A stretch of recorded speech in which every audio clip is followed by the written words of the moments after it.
वंदे मातरम सभी विद्यार्थियों को जीरो टू इन्फिनिटी क्लासेज में आपका बहुत बहुत स्वागत है। मैं राकेश सोनी आज आपके साथ फिर से आया हूँ संज्ञा को लेकर। आज संज्ञा का तीसरा और अंतिम पाठ है और वो इस प्रकार है कि तीनों संज्ञाएं आपस में परिवर्तित होती है। जातिवाचक संज्ञा व्यक्तिवाचक संज्ञा बन सकती है, व्यक्तिवाचक संज्ञा जातिवाचक संज्ञा बन सकती है और जातिवाचक संज्ञा भाववाचक संज्ञा बन सकती है।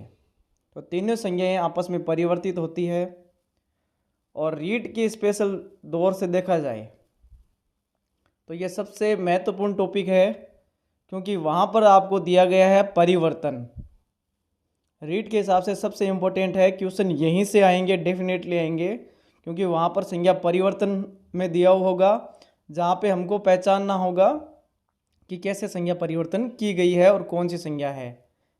तो देखते हैं सबसे पहले जातिवाचक संज्ञा से व्यक्तिवाचक संज्ञा बनाना।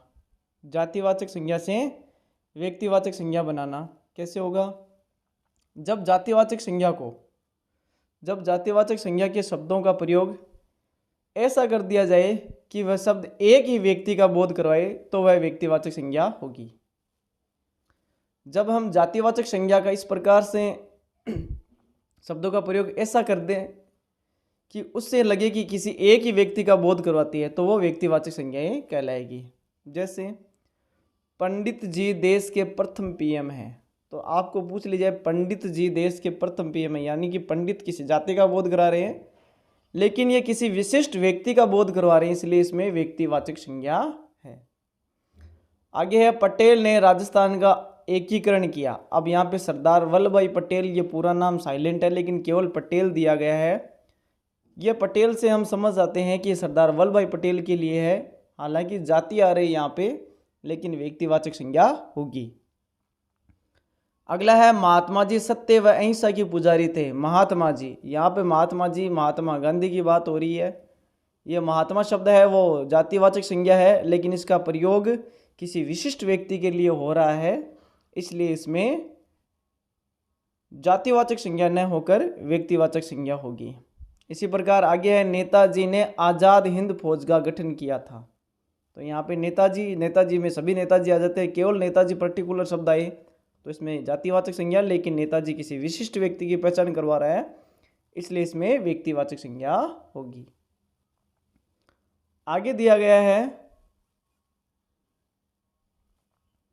शास्त्री जी राजस्थान के प्रथम मुख्यमंत्री थे। तो यहाँ पे शास्त्री जी का नाम आ रहा है।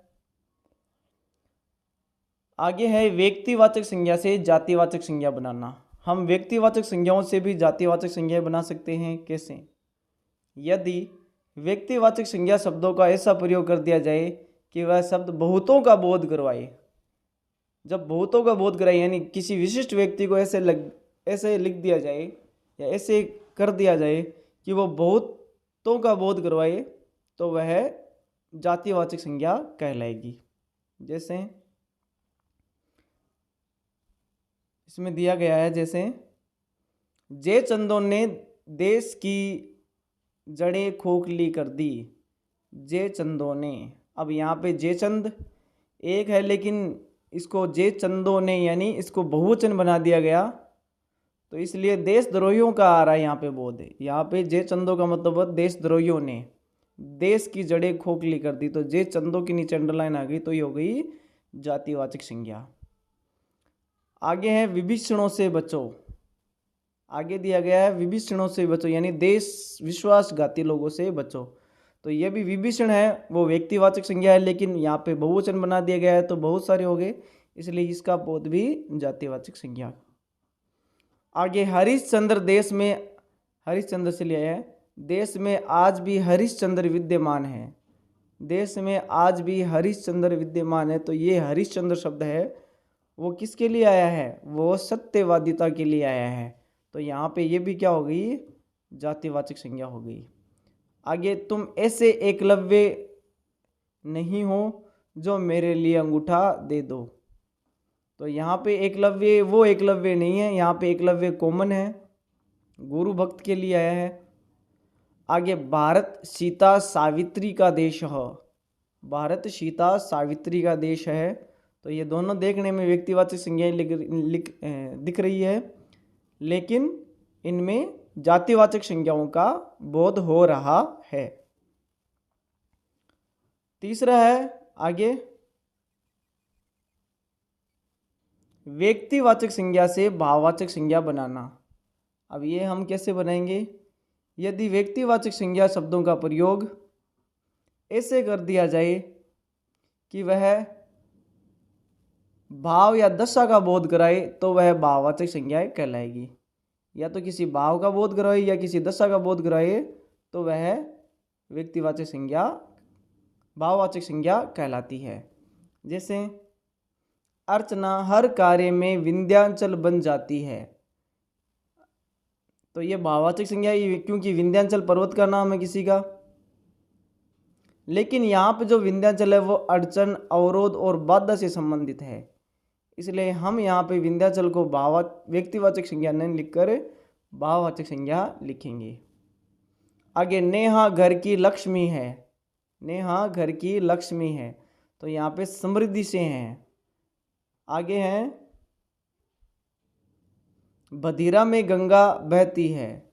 बधिरा एक गांव है, वहाँ पे गंगा बहती है, तो वहाँ पर पवित्रता के लिए आया है।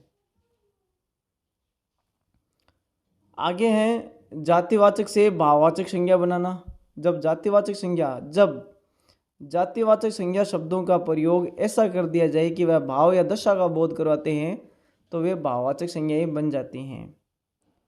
जब हम जातिवाचक संज्ञा का बोध इस प्रकार कर दिया जाए कि वह किसी भाव या दशा का बोध करवाए, किसी भाव का या दशा का बोध कराएं, तो वह भाववाचक संज्ञाएं कहलाएगी। जैसे आज लोगों में कुर्सी के लिए मारामारी है। आज लोगों में कुर्सी के लिए मारामारी है, ठीक है। तो आज लोगों में कुर्सी के लिए मारामारी है, तो यहाँ पे जो कुर्सी शब्द है वो भाव का बोध करवा रही है, न कि जाति का बोध करवा रही है। कुर्सी का मतलब होता है पद, ठीक है।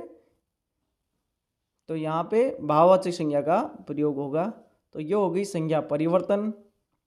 आज के लिए इतना ही। चैनल को लाइक कीजिए, शेयर कीजिए और दबा के सब्सक्राइब कीजिए। थैंक यू, धन्यवाद।